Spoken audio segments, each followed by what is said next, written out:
Nós meditamos, iniciamos o estudo no texto de Isaías 61. O texto está aí no Data Show. E o Espírito do Senhor, Deus, está sobre mim, porque o Senhor me ungiu para pregar boas novas aos quebrantados, enviou-me a curar os quebrantados de coração, a proclamar libertação aos cativos e a pôr em liberdade os algemados. Glória a Deus. O Senhor Jesus, ele citou esse texto lá no Novo Testamento, quando ele estava em Nazaré. Ele foi numa sinagoga, e ali na sinagoga deram os pergaminhos para que ele lesse. E ele abriu em Isaías 61, ele leu esse texto, e ele disse: hoje se cumpriu essa palavra. Então Jesus, quando veio ao mundo, ele não veio só para morrer pelos nossos pecados, mas ele veio para curar. Ele disse: eu não vim para os sãos, eu vim para aqueles que estão doentes. E a maior doença que o ser humano tem experimentado nessa terra é a doença da alma.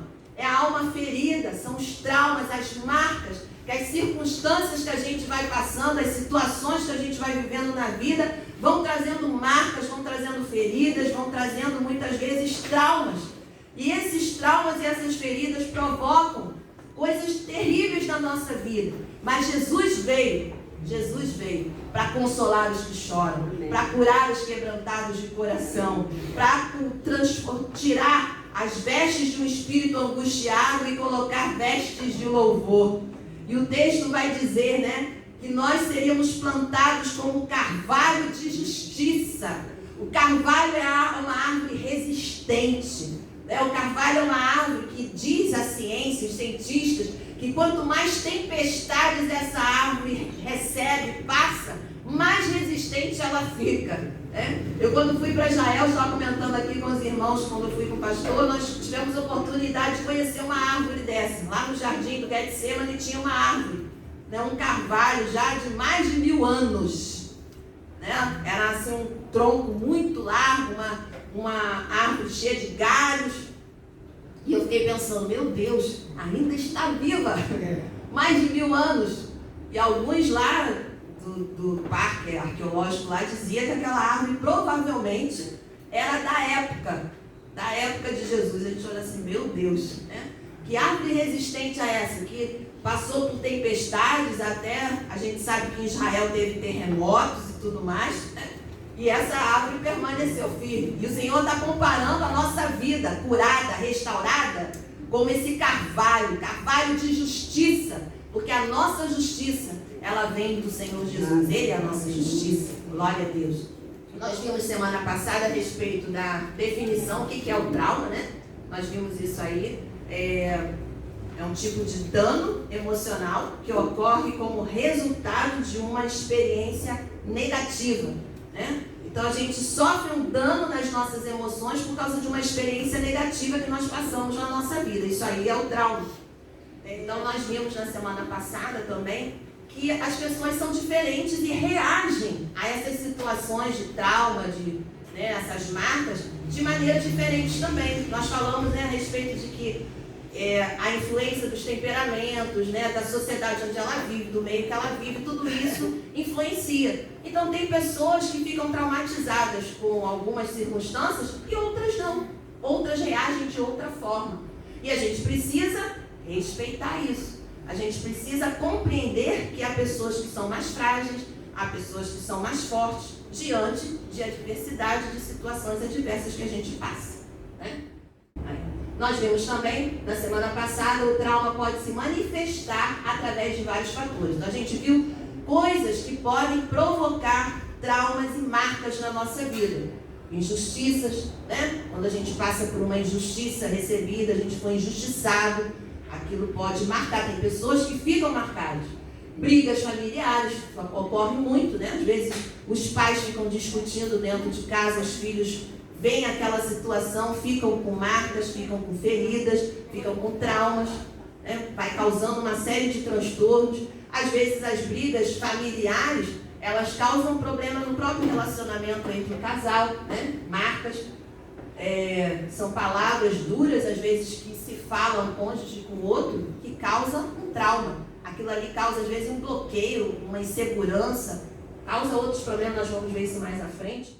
Complexos e frustrações da vida, fobias, né? Os traumas podem provocar fobias, pode a pessoa, depois de uma experiência que teve, ela pode passar a ter fobia, medo, né? Pânico. Nós vimos também perdas de entes queridos, podem provocar traumas, violências sexuais, quer dizer, pessoas que são abusadas podem ficar com traumas, demissão de emprego pode produzir trauma, traições pode produzir trauma, o divórcio pode produzir trauma na vida das pessoas, acidentes, né, afogamento, batida de carro, né, também pode provocar traumas. E aí nós vimos também que a influência dos pais, né, infelizmente, desse relacionamento dentro de casa, com os nossos pais, com a nossa família, são aonde, isso foi feita uma pesquisa, foi aonde nós adquirimos os maiores traumas. É de assustar isso, né? Porque no lugar que deveria ser o lugar onde a gente se sente seguro, amado, onde a gente pensa que não vai se machucar, onde a gente vai ser só compreendido, amado, é o lugar onde a gente recebe as marcas maiores. Isso é uma coisa para a gente refletir. Talvez a gente está falando aqui, você esteja lembrando de alguma situação de infância. Quando eu estava estudando, eu lembrei muitas coisas que aconteceram na minha infância, às vezes dentro da minha casa. Meus pais ainda não tinham a compreensão da palavra que eles, graças a Deus, mais para frente tiveram. Então, muitas coisas marcaram na minha infância, marcaram e trouxeram consequências desastrosas para a minha vida, para o meu desenvolvimento. Que aí Jesus entrou e o Isaías 61 se cumpriu na minha vida, graças a Deus. O Senhor curou o meu espírito angustiado, o Senhor consolou, o Senhor restaurou, porque é isso que Jesus faz quando Ele entra na nossa vida. A instabilidade no lar também provoca traumas, né? As crianças, no mundo infantil, a maior dor é a da injustiça. São pais que não sabem separar as coisas, passam problemas, frustrações no trabalho, situações adversas, até mesmo o seu relacionamento conjugal não vai bem, e aí desconta na vida dos filhos. Os filhos não têm culpa disso. Os filhos não têm culpa se você está frustrado, está insatisfeito, está decepcionado com a vida, com as pessoas. Eles não têm culpa, mas muitas vezes os pais não têm discernimento, não têm equilíbrio e desconta a raiva, desconta a sua insatisfação, suas frustrações na vida dos filhos. Isso é uma injustiça com os pequeninos que não têm estrutura emocional ainda para aguentar isso. Não entendem e vai causar o quê? Traumas, vai causar feridas, vai causar marcas, que ele vai crescer e vai levar por toda a vida até que Jesus entre, Pela misericórdia de Deus, que ele tenha um encontro com Jesus e o Senhor faça a obra. E mesmo assim, mesmo Jesus entrando nas nossas vidas, nós precisamos dar liberdade para ele agir nessas áreas. Porque há muitos crentes dentro da igreja traumatizados, feridos, magoados, ressentidos, que precisam ser tratados pelo Senhor. Bom, então agora nós vamos entrar na parte que a gente ainda não tinha visto, definindo uma pessoa com trauma. Como é que a gente vai identificar que existe um trauma na vida da pessoa? Primeiro, a hipersensibilidade. A pessoa é muito sensível. Normalmente, uma pessoa traumatizada, uma pessoa que tem feridas na alma que precisam ser tratadas, é uma pessoa sensível. Você não pode tocar no assunto. Vamos dizer que ela tem um trauma de afogamento. Um dia ela quase morreu afogada. Então aí você chega para a pessoa e fala assim: vamos passear na praia, vamos fazer um passeio de barco, alguma coisa relacionada aqui. Não fala nisso. Não fala nisso. Eu não quero nem ouvir falar de barco, de praia. Só de ouvir já me dá arrepio. Trauma. Você precisa, vamos lá na casa de fulano. Não, casa de, nem fala esse nome para mim. Só ouvir esse nome me faz mal. Porque o que essa pessoa fez na minha vida e papapá. hipersensibilidade.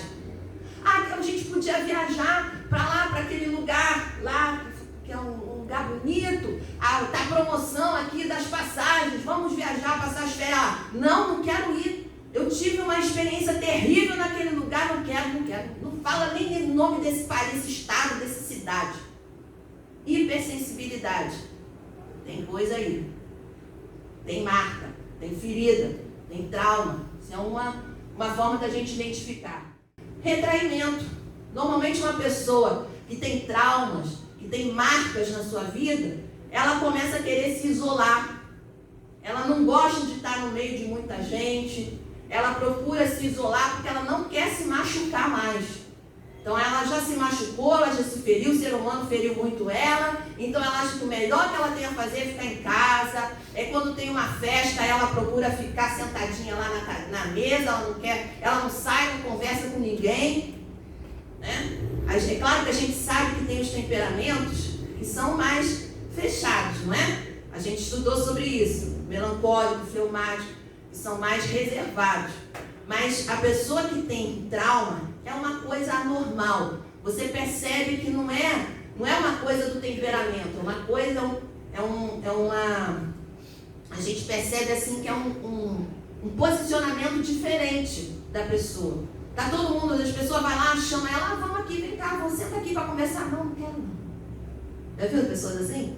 Não quero não, deixa eu aqui.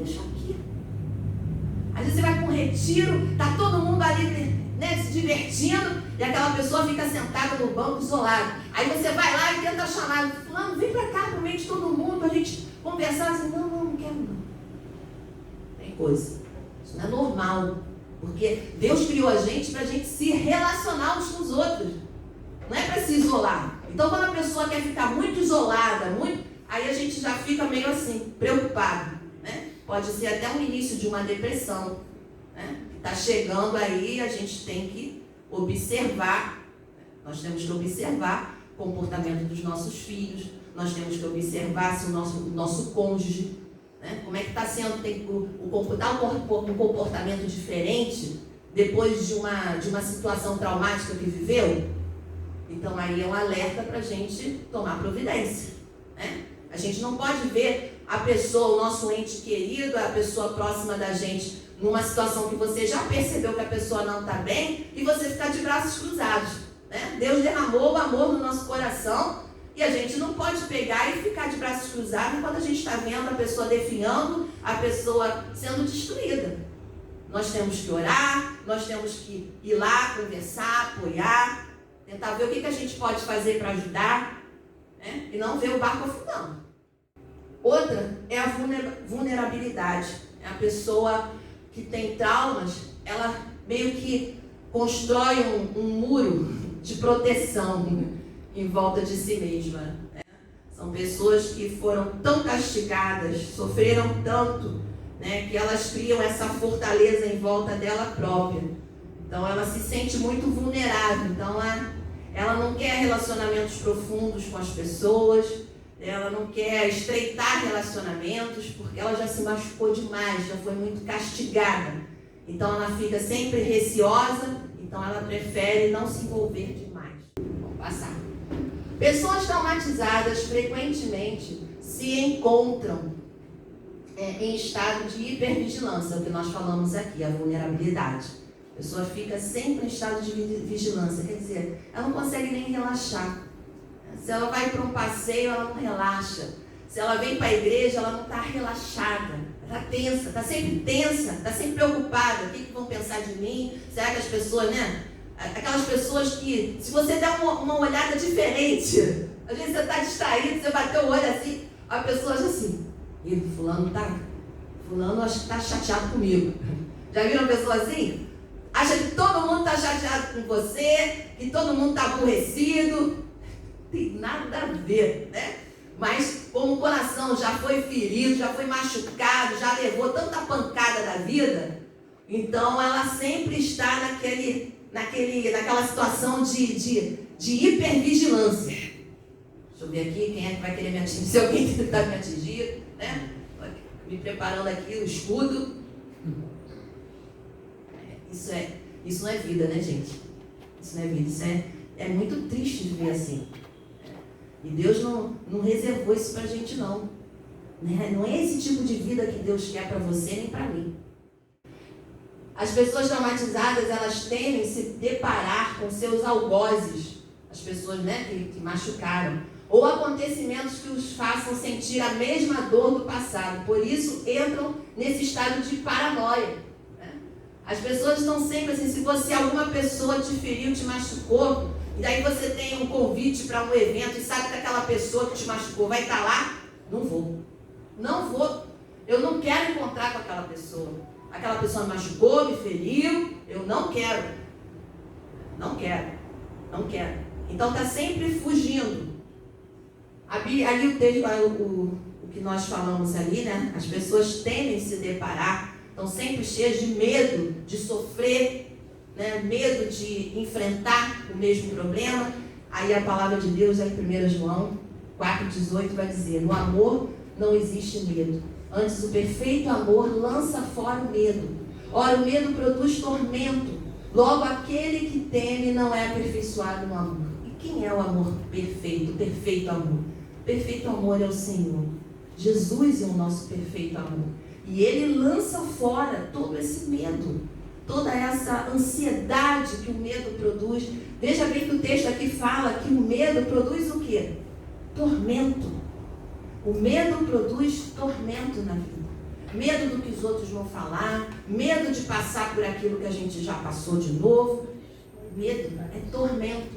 Às vezes a pessoa deita e fica pensando, né, em todas as coisas que pode viver, né, em situações, e aquilo vai trazendo um tormento na vida da pessoa.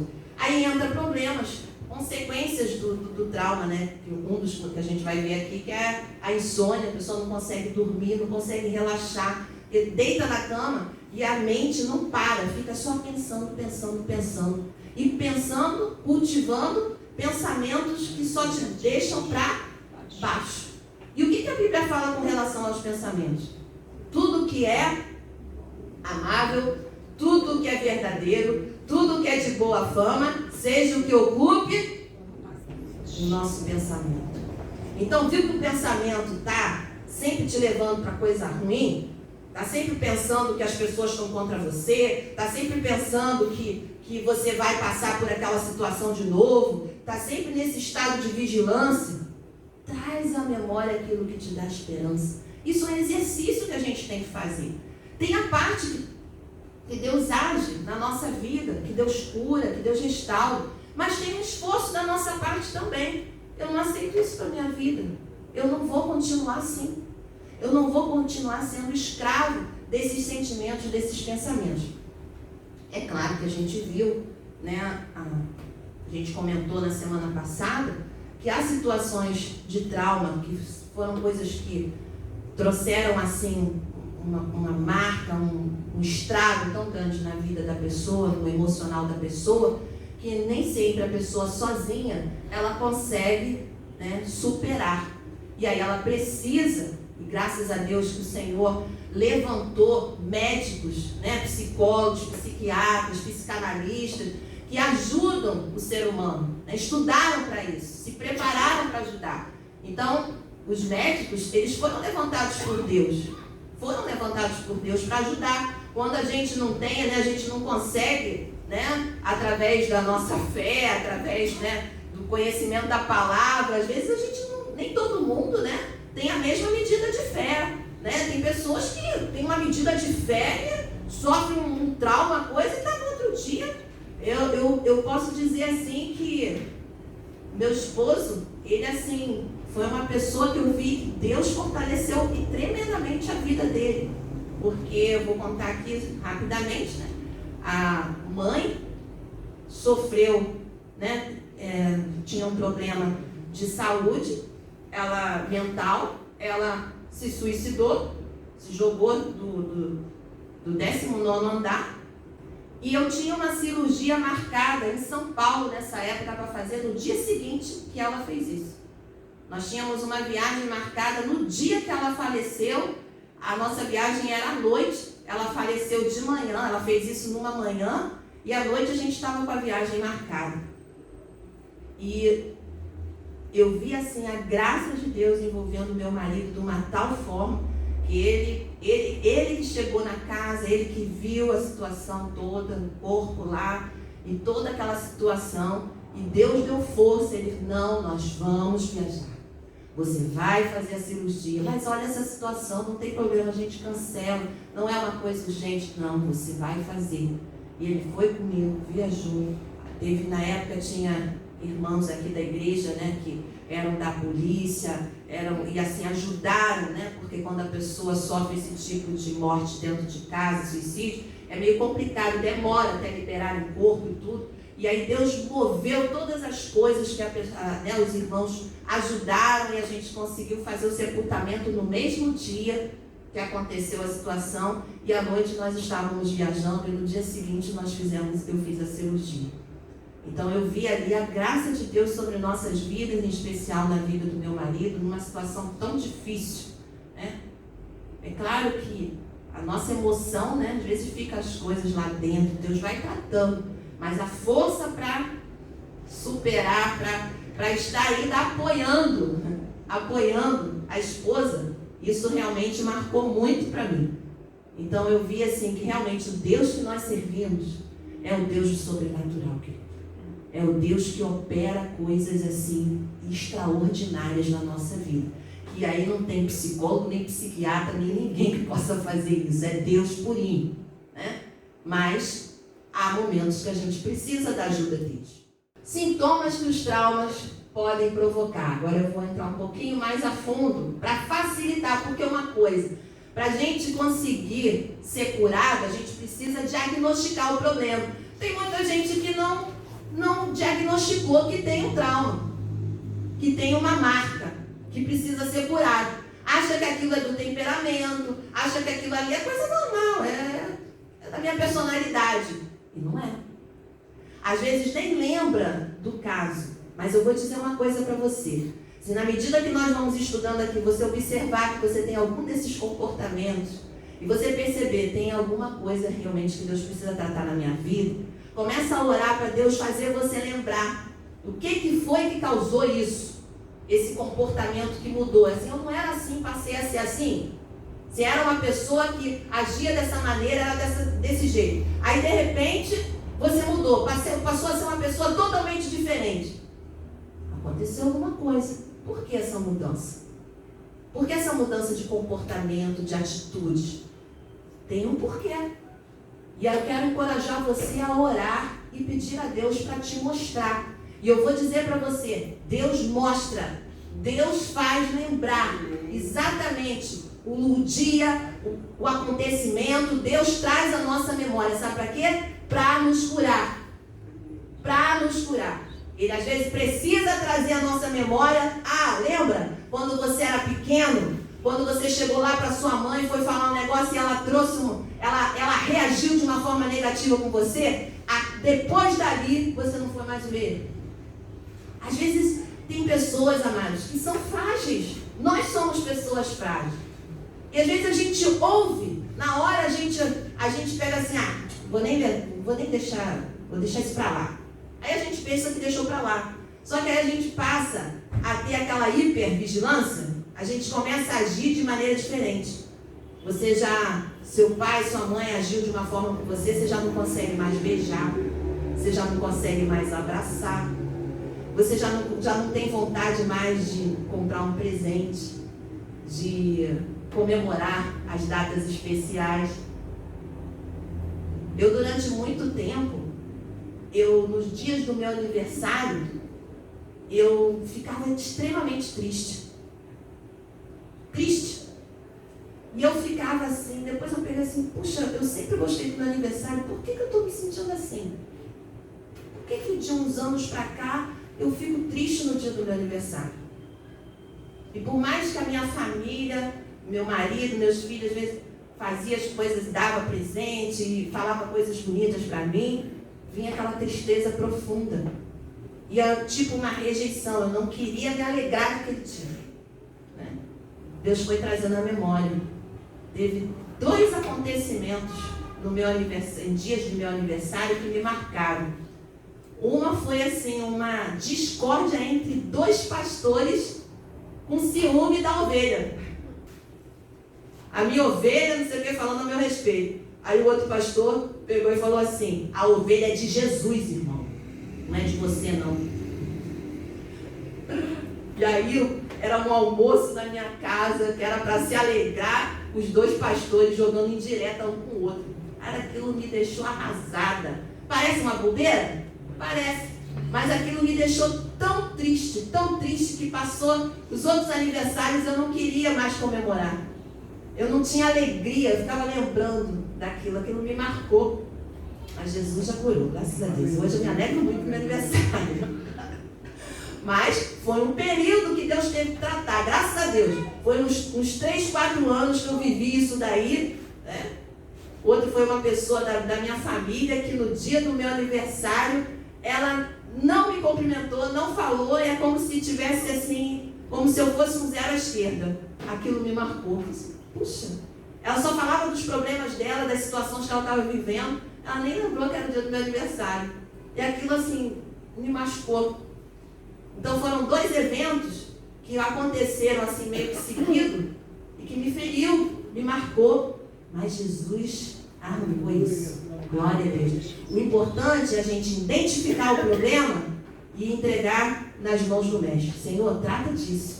Cura isso, que eu não quero ficar escrava desse sentimento, eu não quero ficar escrava disso. Eu não quero ficar sofrendo por causa de ciclano, fulano, o que fez, que deixou de fazer no dia do meu aniversário. Né? Graças a Deus por mais um ano de vida que o Senhor me concede. Glória a Deus, isso é maravilhoso. Então, os sintomas. Raiva. Às vezes a pessoa não era uma pessoa estourada, uma pessoa grossa, mas de um tempo para cá começou a ficar com acessos de raiva. Tudo provoca raiva naquela pessoa. Alerta. Sinal amarelo aí piscando. Tem alguma coisa errada. Tristeza. Está sempre triste. Está sempre aquela... Né? É mais tempo de tristeza do que a de alegria. Como você consegue imaginar um crente cheio do Espírito que está sempre triste? Tem alguma coisa errada, não tem? Um crente cheio do Espírito tem a presença de Deus, tem a vida de Jesus na sua vida, vai viver triste? Não. A Bíblia diz que o reino de Deus é paz, justiça e alegria. Alegria. Então o choro pode durar uma noite, mas a alegria vem pela manhã. Então esse negócio da pessoa estar sempre triste, estar sempre angustiada, estar sempre ali naquela situação. Às vezes as pessoas chegam, falam, dá presente e faz homenagem, e um monte de coisa para aquela pessoa, e a pessoa continua lá com aquela cara de enterro, aquela cara sempre triste, sempre desanimado. Tem alguma coisa. Isso não é normal. Concorda? Não é normal. Ainda mais se ela era de uma forma diferente e passou a ter um comportamento depois totalmente, né? Se era uma pessoa alegre, depois passou a ser triste. Aí a gente tem alguma coisa. E aí tem que orar, tem que buscar a Deus. O que aconteceu? Por quê? Por que desse comportamento? A vergonha, a pessoa está sempre com vergonha. Normalmente essa questão da vergonha, ela está muito ligada ao complexo. E às vezes pessoas que ouviram, né? Sofreram bullying, né, ouviram coisas desagradáveis, né? Nossa, você podia ir, né, se cuidar mais, você podia pentear o cabelo. Né? Às vezes a pessoa fala assim umas coisas pra gente, né? Eu tive um tempo, olha, Deus tratou tanto, inclusive você olha pra mim assim, você não vai imaginar quanto que Deus já trabalhou. Né? Mas teve um período na minha vida que eu era tão magrinha. O pessoal daqui da igreja mais antigo pegou essa fase. Que eu era bem magrinha mesmo. Bem magrinha mesmo. Já tinha feito de tudo para engordar, mas não engordava.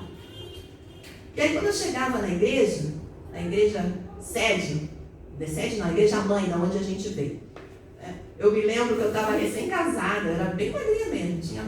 Eu tinha 21 anos e pesava 51 quilos. 50 quilos, 51, era isso que eu pesava. E aí eu sempre, quando chegava na igreja, sempre tinha uma alma abençoada que chegava e dizia assim: nossa, irmã, você está doente? Nossa, está magra. Sabe aquelas pessoas que não têm o que falar? Então abre a boca para falar besteira. Em vez de abrir a boca para abençoar, Glória a Deus, irmão, que bom que você está aqui. Ah, glória a Jesus, né? Vamos buscar o Senhor, está aí preparado. O que será que Deus vai fazer hoje na nossa vida aqui? Não. Eu chegava em casa, eu ficava pensando, olhava para o espelho, ficava olhando ali, meu Deus, eu estou magra mesmo. Será que eu estou doente? Aí ia procurar médico. Fazia exame, mas estava tudo bem. Por que Deus tu me fez assim? Por quê? E no colégio eu tinha apelidos, eu recebia apelido, eu sofria bullying no colégio, recebia apelidos desagradáveis, por várias outras coisas eu passei, e Deus foi trabalhando, Deus foi curando. Eu estou falando de coisas que eu superei, coisas que na época foram coisas que me marcaram, que foram difíceis para eu superar, levou um tempo. Eu fui colocando tudo nas mãos do Senhor e Deus foi abençoando. E Deus foi curando. Aleluia. Glória a Deus. Ansiedade também é algo que a gente vê aí que também é razão de traumas. A confusão na mente confusa. Cada hora fala uma coisa. Irritabilidade, está sempre irritado. É o pavio curto. Você não pode falar nada que já 4 pedras na mão. Já viu isso? A pessoa parece que chupou limão de manhã. Você não pode falar, de manhã nem fala comigo que eu estou de mau humor. Nossa, estranho, né? Dificuldade de concentração. A pessoa não consegue se concentrar. A mente dela fica o tempo todo aqueles pensamentos, sabe? Pensamento, se fosse pensamento bom, mas o problema não é pensamento bom. Ela fica pensando nos problemas, fica pensando nas coisas que ela passou, nas coisas que ela ainda vai passar, ela já fica pensando em tudo de ruim que vai acontecendo na vida dela. Então ela não consegue se concentrar. Ela vai ler um livro, abriu lá o capítulo do livro, aí ela começa a ler. Daqui a pouco, quando ela vê, ela está pensando nos problemas. Ela está pensando na situação e não consegue. Aí ela tem que voltar para o livro e ler de novo. E aí, aquele capítulo que ela parei em 10 minutos, ela vai levar 1 hora, porque ela não consegue se concentrar. Ela volta e meia, os pensamentos estão recorrentes lá. Ela não consegue se concentrar. Vai ler a Bíblia, não sai de um versículo. Ela lê a Bíblia, começa a ler um versículo. Quando ela vai passar para o 2, ela já está voando. A mente já está voando em outras coisas. Eu estou vendo muitas caras interessantes aqui. É, Jesus. Aí se prepara, Jesus vai fazer a obra da sua vida. Amém. Medo. Medo é terrível. Nós falamos, né? Não vou nem falar muito, porque a gente já falou bastante sobre o medo. A culpa. A pessoa sempre acha que ela é a culpada do problema. Aconteceu um problema com o filho. Ai, só pode... o que será que eu fiz? Né? Aonde eu errei? Isso você não errou. Foi a escolha dele. Infelizmente. Foi a escolha dele. Você ensinou, você instruiu, mas não quis. Pode acontecer. Mas carrega sempre a culpa. Tudo que acontece de errado, a culpa é sua. Não, nem tudo que acontece de errado, a culpa é sua. Então, o excesso de culpa, a gente está falando aqui de coisas que é excesso. Porque tem situações aqui de raiva, tristeza e tudo, que é coisa normal. Né? Alguém fez alguma coisa e você se entristeceu. Agora, algo que é constante. A gente está falando aqui de um desequilíbrio, tá, gente? Essas coisas todas aqui, isso aqui todo pode acontecer no âmbito normal na vida de qualquer ser humano. Mas quando isso acontece exageradamente, com constância na vida das pessoas, aí é um alerta. Está sempre triste, está sempre se sentindo culpado, está sempre a mente confusa, está sempre ansiosa, aquela ansiedade de consumir. Então aí tem que buscar ao Senhor, buscar ajuda. Às vezes vai ter que buscar ajuda no psicólogo, às vezes vai ter que chegar, sentar com o pastor, no gabinete, conversar, receber oração, né? Receber ali, né, uma ministração, se encher da palavra. Eu vou dizer, a palavra de Deus, ela tem um poder tremendo sobre a nossa vida. Como você está fazendo hoje aqui de manhã, você está aqui recebendo a palavra de Deus, estudando a palavra de Deus, e Deus vai tratando, Deus vai curando, Deus vai restaurando.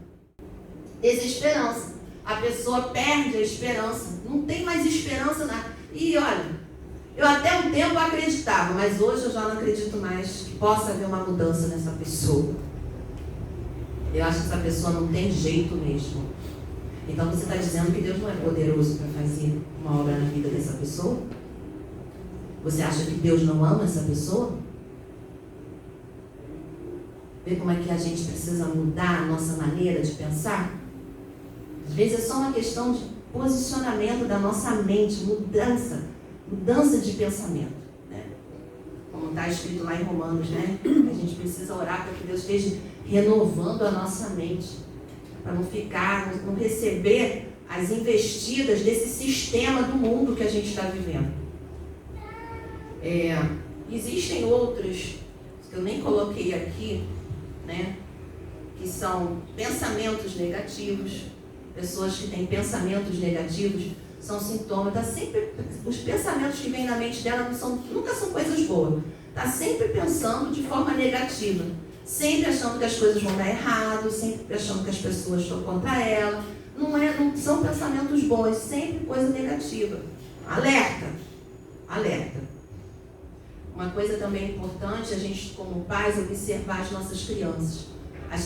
Muitas crianças, quando passam por situações traumáticas na sua vida, um dos sinais que a gente observa é a regressão. A criança começa a não ir bem na escola, não começa a ir bem nos estudos, você começa a receber os bilhetinhos na caderneta, né? Os bilhetinhos na caderneta. Fulano está distraído, fulano não presta atenção, fulano não consegue se concentrar, fulano a gente ensina que não sei o que aconteceu com ele sempre foi inteligente, ela sempre foi atenta, sempre foi uma boa aluna, mas de um tempo para cá, não sei o que está acontecendo. Alerta. Alerta. Isso é uma das coisas que a gente tem que observar. A gente é pai, a gente é mãe, a gente tem que observar nossos filhos, o comportamento deles, né? Começa a ver alguma coisa diferente, vai fazendo as conexões. Não era assim. Por que está assim? Aconteceu aquele dia, eu estava muito nervosa, falei coisas que eu não devia, me alterei demais. Daquele dia para cá foi que começou isso tudo aí. E aí sabe o que você faz? Primeiro você ora, você busca Deus, depois você vai lá no seu filho e pede perdão. Eu me lembro que meu pai, durante muito tempo, falou coisas difíceis para mim. Eu, quando tirava nota baixa, ele me chamava de burra, ele dizia que eu não sabia nada. Quando eu fazia alguma coisa boa, ele elogiava. Mas quando eu não ia bem, eu já chegava em casa desesperada, porque eu sabia que eu ia ouvir o que eu não queria. Depois que eu casei, isso veio durante muitos anos. Eu casei, depois de 2 anos de casada, um dia meu pai ligou para mim. Eu falei isso aqui acho que semana passada, mas tem pessoas aqui que estão aqui hoje, por isso que eu estou repetindo. E aí meu pai ligou para mim e disse assim: filha, eu estou te ligando hoje para te pedir perdão. Perdão por todas as vezes que eu te chamei de burra. Eu estava lendo o livro do pastor Jorge Linhares, que fala sobre bênção e maldição. E eu entendi, eu falei sem a intenção de lançar uma maldição sobre você. Mas eu hoje reconheço que eu fiz mal, eu não devia ter agido assim com você. E eu te peço perdão. E ali nós choramos no telefone, foi algo que me marcou e me curou. E passado aquele período eu vi Deus tratando no meu coração e eu vi assim, realmente eu não sou burra. Eu não sei todas as coisas, né? Eu não tenho habilidade em todas as áreas da vida. Meu marido é uma pessoa extremamente capacitada, inteligente, quando se fala de negócios, de coisas de banco. Parece até um advogado. Ele não se formou advogado, mas quem conversa com ele, até ele entende de tantos assuntos, né? Mas eu não entendo nada.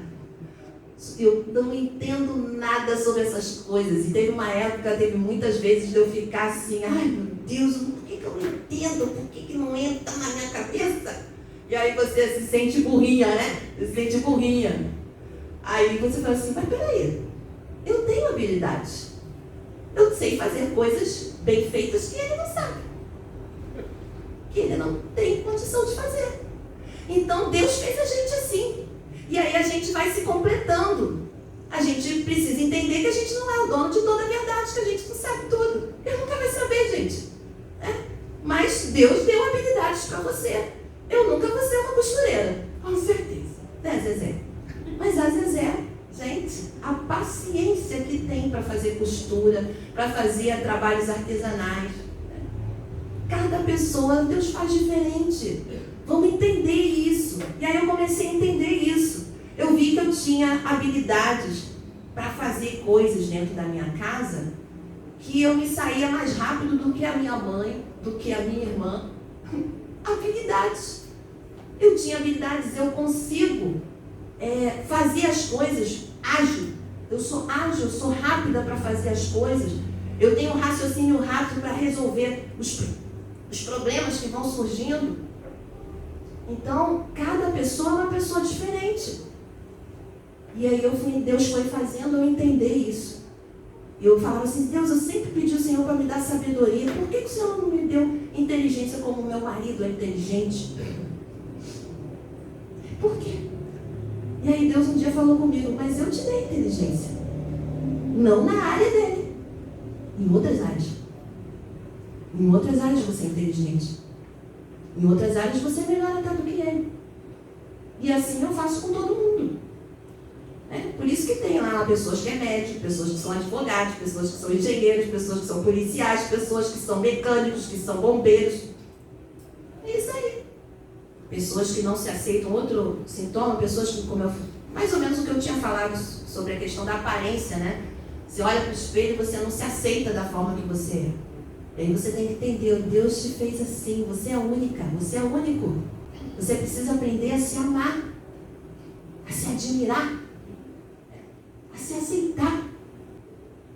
São coisas que podem causar traumas, né? São sintomas. O perfeccionismo. Pessoas que tudo tem que ser perfeitinho, perfeitinho. Se não for perfeito, ela entra numa angústia. E eu estava lendo um comentário de um psicólogo, que ele estava falando que o perfeccionismo em exagero, pessoas que são extremamente perfeccionistas, a raiz é da rejeição.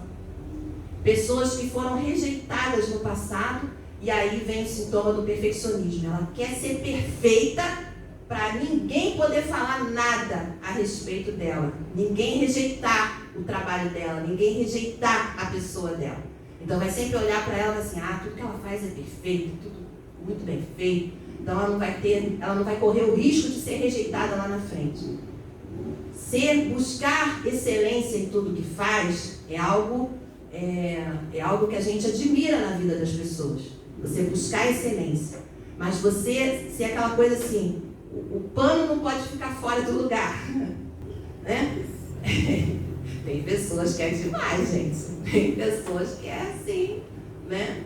E aí quem convive dentro de casa é um inferno. Não pode nada, tudo tem que estar, a casa tem que estar impecável. Tudo tem que estar no lugarzinho, porque se não tiver, o bicho pega. O bicho pega. Então tem aquela coisa que a gente, claro, a gente tem que ter a nossa casa limpa, nossa casa arrumada, glória a Deus. Mas tudo tem que ter equilíbrio. Entrou o desequilíbrio. Opa! O que é? O que está acontecendo? Casal brigando por causa do papel higiênico que está virado ao contrário. O casal brigando porque a pasta de dente não foi enrolada. Está toda amassada. Pegou a pasta assim, amassou. Ou então que a pia está toda molhada lá e você foi escovar o dente e molhou a roupa todinha na pia molhada, que o marido pegou e lavou tudo, né? Molhou tudo, você estava toda arrumadinha, molhou toda a sua roupa naquela pia molhada. Aí é o que precisava para criar aquele fuzuê. Gente, parece coisa pequena, né? Mas tem gente que se separa por causa dessas coisas. Tem gente aí divorciada, vai ver, vai começar com os advogados aí pra você ver. Tá cheio de divórcio aí por causa do papel higiênico. pasta de dente. De um sapato jogado aí no chão. De uma toalha jogada na cama. Peraí. Calma. A insegurança também é um sinal. Pessoas extremamente inseguras. Pessoas que se sentem aprisionadas por causa... E aí entram na questão, né? Pessoas que são aprisionadas por causa dos vícios. Estão aprisionadas por causa de vícios. E aí a gente tem que ver por que está naquele vício. Às vezes é um trauma. Às vezes é uma marca que ela sofreu, uma decepção, e ela vai, né, afogar suas mágoas na bebida, nas drogas, no fumo, às vezes no café, numa Coca-Cola, na comida, assalta a geladeira de madrugada. Eu tenho uma amiga que é assim. Ela, quando está em crise, ela acorda de madrugada e come. Não é normal. Não é normal. Né? Sintomas no corpo. Os traumas podem causar também sintomas no nosso corpo. Tremores, taquicardia, suor excessivo, sensação de estar anestesiado. Eu já conheci, eu acompanhei uma jovem que ela sentia o corpo dormente. As crises de ansiedade traziam um transtorno tão grande no corpo que ela sentia dormência nas pernas. Ela chegou a procurar médico para ver se ela tinha problema na coluna, se ela tinha problema de esclerose múltipla. Eu falei assim, você não tem. Ela estava morando lá em Portugal na época e Deus estava dando discernimento. Não é, isso aí é crise de ansiedade. E ela fez os exames e os exames comprovaram que ela não tinha nada. Mas os sintomas no corpo diziam que ela tinha alguma coisa. E aí, conversando com ela, eu fui descobrindo o coração cheio de amargura por causa do que o pai fez com a mãe. O pai abandonou a mãe e ela, não deu nenhuma assistência, não ajudou em nada, abandonou completamente. E ela não conseguia perdoar o pai. Aí as crises, isso às vezes vai acontecendo, aos poucos vão vindo esses sintomas no corpo. A crise de ansiedade às vezes trazia isso.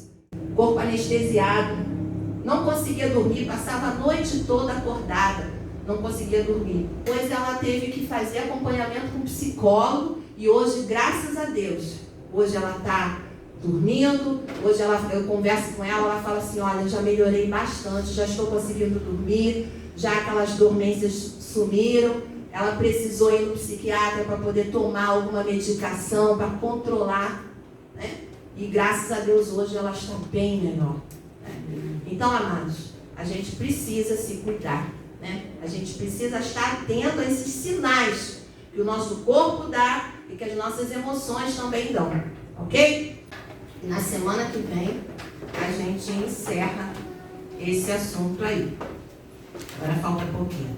E na semana que vem, como ficou faltando pouco, eu creio que semana que vem a gente encerra e eu quero dedicar um tempo de oração com você.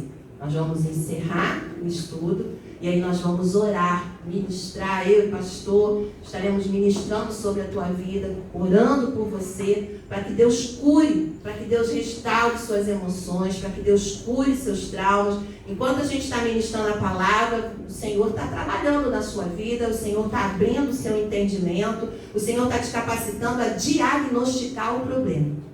Ok? E aí na semana que vem nós fechamos oração, levantando clamor a Deus aí pela sua vida. Então não deixe de vir no domingo que vem. Amém? Senhor nosso Deus e Pai, nós te damos glória, te damos louvor, Senhor, porque verdadeiramente o Senhor é Deus que cura, o Senhor é Deus que restaura as emoções, restaura os nossos sentimentos, Senhor, restaura a nossa alma, Senhor. Ó Deus, nós te louvamos porque o Senhor é o Deus que cura os quebrantados de coração, os angustiados de espírito. Tu vieste para consolar os que choram, aleluia, Senhor, e nos fazer carvalhos de justiça.